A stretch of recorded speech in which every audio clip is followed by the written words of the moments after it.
안녕하세요. 이상로의 텐텐베거입니다. 간밤 엔비디아가 또다시 신고가를 써내며 코스피는 5거래일 만에 반등에 성공했습니다. 삼성전자 실적 발표란 일정을 넘긴 증시, 앞으로는 무엇에 집중해야 할까요? 오늘 이상로 파트너와 찾아가겠습니다. 어서 오세요. 네, 반갑습니다. 네, 반갑습니다. 첫 번째 체크 포인트는 애플과 CES에서 들고 왔습니다. 네. 애플이 어제 비전 프로 VR의 사전 예약을 공시를 했죠. 지난주 내내 하락세였던 애플이었는데 어제는 상승 마감했습니다. 또 CES에서도 XR 등 관련 기술이 부각을 받으면서 가상현실 관련주가 강세인데요. 이 CES에 등장하는 신기술들이 하나씩 순환매가 돌고 있는 건 아닌가 이런 생각도 네. 좀 들거든요. 우리가 이제 우선 개념 정리를 좀 하셔야 됩니다. 우리가 그 XR이라는 것은 이제 확장 현실이거든요. 네. 이제 큰 범위 안에서에 대한 현실을 얘기하는 거고, 우리가 이제 VR이라는 것은 이제 증강 현실을 얘기하는 거예요. AR이 이제 증강 현실을 얘기하는 거고, VR이라는 것은 이제 가상 현실을 얘기하는 거거든요. 하지만 이제 작용 기전을 보면 거의 유사한 개념에 대한 작용 기전으로 이루어지기 때문에 우리가 뭐 XR 관련주라든지 VR 관련주 또는 LR 관련주가 대부분 다 유사한 움직임들을 좀 나타내는 과정이라고 좀 볼 수 있는데, 이것을 이제 구현을 하는 부분 자체가 결국에는 이제 우리가 지금 이제 VR 기기를 이용하는 방법에 대한 부분이라든지 그런 구간들 자체가 이제 부각될 수 있다 보니까 뭐 특수 효과를 나타내는 기업들이나 또는 이제 기기 관련돼서 이제 부품을 납품하는 기업들에 대한 부분이 수혜가 가능하다라는 부분으로 증시에서는 움직임이 항상 나타나게 된다라고 먼저 보시는 게 좋을 것 같고, 그래서 현재 보면 이제 가상현실 관련주들이 과거 2021년도에 강세를 보였던 메타버스 관련주들이 함께 여기에 대한 종목군으로도 분류되기도 합니다. 그런 종목군들을 먼저 한번 같이 보시면 오늘 강세를 좀 보이는 기업들이 이제 자이언트 스텝 잠시 한번 같이 보도록 하겠습니다. 우리가 이제 자이언트 스텝 같은 경우는 이제 특수 효과를 만들어낼 수 있는 기업이라고 보시면 됩니다. 우리가 동종 업종인 덱스터와에 대한 차이점은 자이언트 스텝 같은 경우는 이제 광고에 대한 비중이 좀 더 높은 기업이고, 덱스터 같은 경우에는 이제 컨텐츠 제작이죠. 바로 이제 영화나 드라마에 대한 비중이 높은 기업이라고 판단하시면 되겠고, 또 뭐 한 가지 기업을 더 본다면 이제 위즈익 스튜디오 정도를 보실 수 있는데, 오늘 현재 시장에서 강세를 보이는 것이 이제 위즈익 스튜디오라든지 또는 이제 자이언트 스텝이 오늘 상당한 강세를 보이는 부분은 결국에는 이제 낙폭과대가 그만큼 컸었기 때문에 반등세를 좀 강하게 붙이고 있는 양상이라고 볼 수 있는 거고, 마찬가지에 대한 흐름들로 본다면 덱스터에 대한 움직임도 오늘 함께 눈여겨보실 필요가 있다는 말씀도 함께 드리겠고요. 거기서 우리가 추가적으로 본다면 이제 선익 시스템 한번 같이 보도록 하겠습니다. 선익 시스템 같은 경우는 이제 디스플레이 장비에 대한 납품을 이루어내는 기업입니다. 우리가 흔히 증착 장비라고 하는데, 증착 장비 같은 경우에는 국산화율이 대단히 낮은 구간에 속해 있는 것이 증착 장비 관련주입니다. 그런데 이 선익 시스템 같은 경우에 다시 한 번 더 재평가를 좀 받으면서 과거 메타버스 관련된 이슈가 있을 때 대장주에 대한 역할을 했던 기업이 바로 이 선익 시스템이기 때문에 이 선익 시스템은 반드시 한번 짚고 넘어가시면 좋을 것 같고, 그리고 이제 우리가 조금은 중소형주 관점에서 버넥트 정도는 우리가 또 확장현실 관련주로 분류되는 기업이기 때문에 국책과제를 함께 또 수행하고 있는 기업이거든요. 그래서 버넥트 정도는 반드시 알아놓고 가시자는 말씀까지 함께 드리겠습니다. 네, 뭐 AR과 VR, MR을 다 합친 개념이 XR이죠. 네, 맞습니다. 네, 그렇게 기술도 한번 배워봤습니다. 두 번째 체크 포인트 역시 CES에서 들고 왔습니다. CES에서 색다른 디스플레이가 많이 공개되고 있더라고요. 네. 저도 오늘 뉴스 기사를 통해서 봤는데 뭐 투명한 OLED라든지 아니면 뭐 360도 폴더블 디스플레이라든지 다양한 디스플레이가 많았는데 대표님도 혹시 보셨을까요? 네, 봤습니다. 사실 사람의 눈으로 화질을 구분하는 데는 한계점이 있습니다, 사실.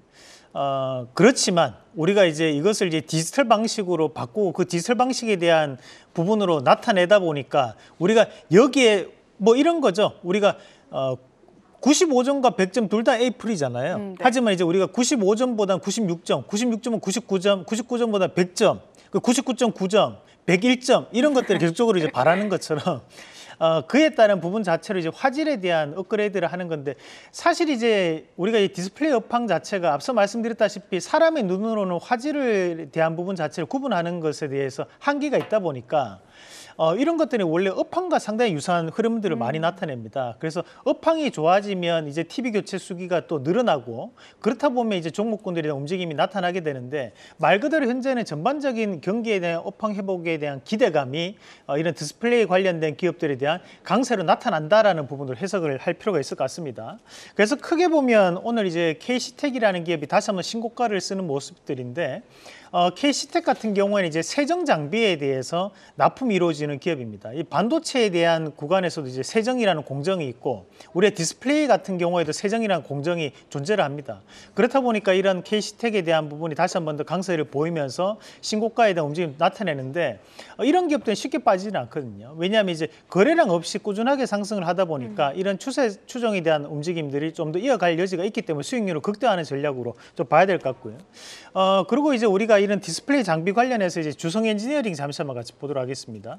오늘 20선에 대한 돌파를 나타내다가 조금은 윗꼬리가 달리면서 좀 빠져나오는 움직임들이 나타나는데 우리가 이 주성 엔지니어링 같은 경우 이제 방막 공정에 해당하는 기업입니다. 이제 디스플레이 공정과 이 반도체 공정이 상당히 유사합니다, 사실. 그렇다 보니까 이런 방막 공정에 대한 부분도 현재는 이제 재평가를 나타내면서 주가에 대한 신고가 움직임을 가능하다고 보기 때문에 오늘 맞고 빠진 움직임이 나타나더라도 이 반도체나 디스플레이 장비 종목군들은 내일에 대한 상승까지도 한번 눈여겨볼 수 있는 전략으로 말씀을 좀 드리고 싶고 그리고 이제 뭐 DIT 같은 기업들도 우리가 반도체와 함께 병행해서 볼 수 있는 기업이기 때문에 한 번 더 눈여겨보신 전략으로 말씀을 드리도록 하겠습니다. 네, 내일까지는 조금 더 지켜볼 만하다는 말씀 들어봤습니다.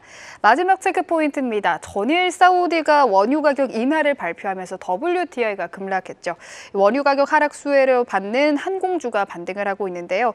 대형 항공사들도 상승을 하고 있고요. 또 코로나 이후 사상 최대 실적이 기대되는 LCC들은 더욱 강하게 상승을 하고 있습니다.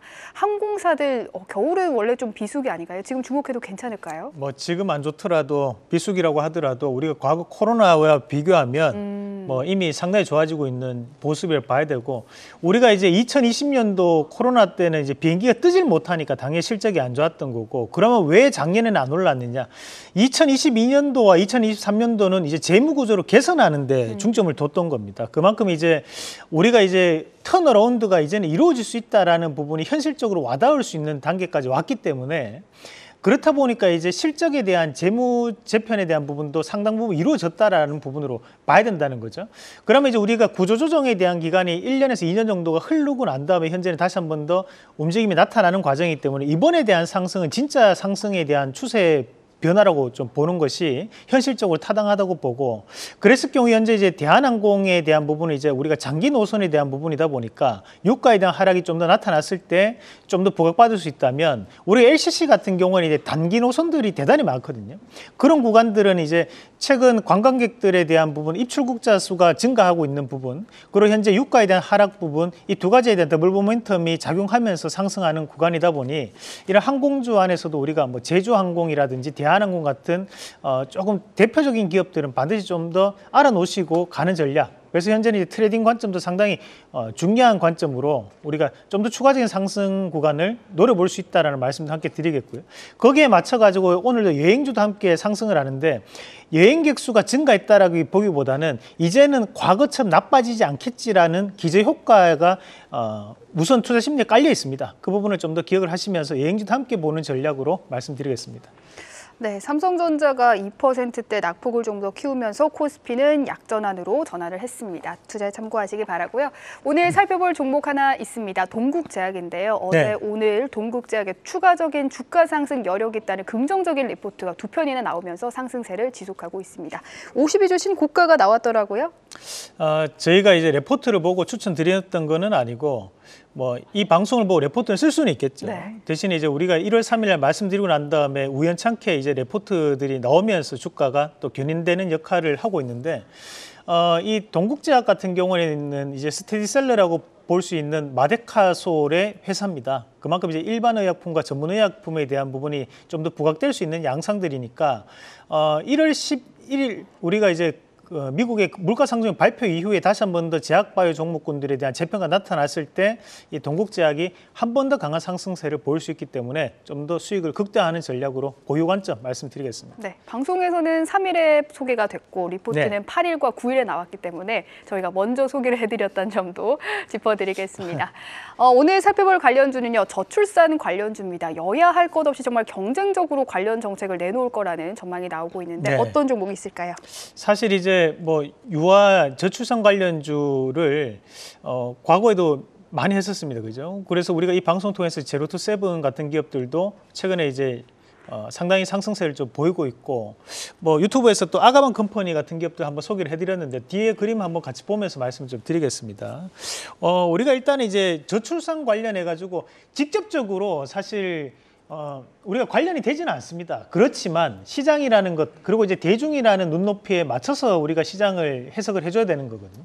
그런 과정에서 봤을 때는 이제 유아 콘텐츠 관련해서도 저출산 관련주로 편입이 된다라는 겁니다. 그러니까 최근에 이제 움직임이 나오는 것이 보면 삼성 출판사 같은 경우에 상당 움직임이 나오고 있는 부분도 그런 이유라고 좀 봐야 될 것 같습니다. 자, 다음 그림도 한번 같이 보도록 하겠습니다. 그리고 이제 우리가 유아용품 관련해서 뭐 정부 지원이 있을 수 있다라는 기대감들, 그런 기대감들이 또 저출산 정책과 연결될 수 있는 부분들이다 보니까 우리가 이 대장주로 본다면 이제 아가방 컴퍼니와 제로투 세븐이 이제 빅2라고 봐야겠죠. 그리고 이제 나머지 기업들도 반드시 한번 알아두시는 전략으로 말씀드리겠습니다. 네, 원픽 바로 공개해 주시죠. 우선 이제 저출산 관련주는 총선 때까지는 가야 되기 때문에 한 3월 달까지에 대한 우리가 스윙 내지 중장기 관점에 대한 부분을 제시를 해드리겠고, 오늘 소개해드릴 기업은 이제 애니플러스라는 기업을 말씀을 드리겠는데, 컨텐츠에 대한 부분입니다. 결국 이제 유아 컨텐츠에 대한 재평가 나타나고 있고, 애니플러스라는 채널을 지금 현재 활용하고 있는 기업이기 때문에 저는 좀 더 재평가를 좀 보일 수 있다고 보고, 1차적인 목표가를 본다면 3,950원, 그리고 손절가는 3,200원 제시해 드리겠습니다. 네, 오늘의 원픽은 애니플러스입니다. 오늘 또 전해드릴 소식이 하나 더 있습니다. 다가오는 1월 13일 토요일 낮 12시부터 저녁 5시까지 부산 백스코 컨벤션홀 101호에서 2024 증시 대전망 무료 강연회가 진행됩니다. 와운의 베스트 파트너들의 2024년 증시 전망과 투자 전략, 또 핵심 유망주 강의가 준비됐는데요. 이번 강연에는 선착순 400분 무료 입장이 가능합니다. 투자자 여러분들의 많은 참여 부탁드립니다. 오늘 말씀은 여기까지 듣겠습니다. 오늘 말씀 고맙습니다.